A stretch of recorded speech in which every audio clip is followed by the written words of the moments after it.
प्रदोष व धनत्रयोदशीच्या शुभ संयोगानिमित्त येवला शहरातील प्रसिद्ध महामृत्युंजय मंदिरात भक्तिमय वातावरणात भव्य महापूजा, रुद्राभिषेक आणि भव्य दिव्य सजावट करण्यात आली।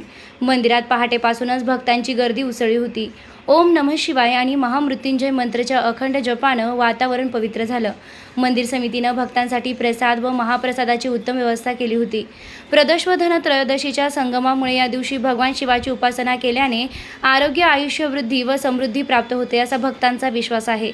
सायंकाळी आरतीनंतर आलेल्या शिवभक्तांना रुद्राक्ष बेलपत्र तसेच चंडी यागाचं कुंकू देखील वाटप करण्यात आलं। आलेल्या शिवभक्तांना प्रसाद वाटप झालाय। नमस्कार। वसुबारसपासून दिवाळी सुरू होते आणि आज धनत्रयोदशी आणि आज प्रदोष पण म्हणजे सोने पे सुहागा।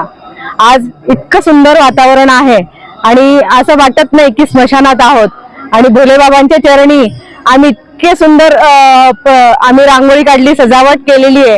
अतिशय सुंदर असं वातावरण निर्माण झालेलं आहे आणि सगळे लोक दर्शनाला आणि महाप्रसादाचा लाभ घेत आहेत। अतिशय सुंदर वातावरण आहे, अतिशय मनोरम्य वातावरण आहे।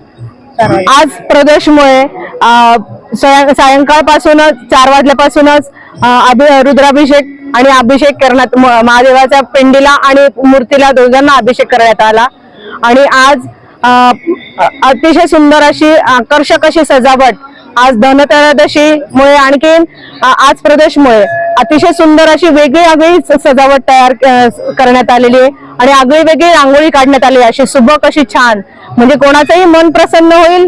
भोलेबाबांच्या चरणी नतमस्तक प्रणाम। नमस्कार। आज येवला शहरा येथील महामृत्युंजय मंदिरात खूप छान पद्धतीने महापूजेचं आयोजन झालेलं आहे।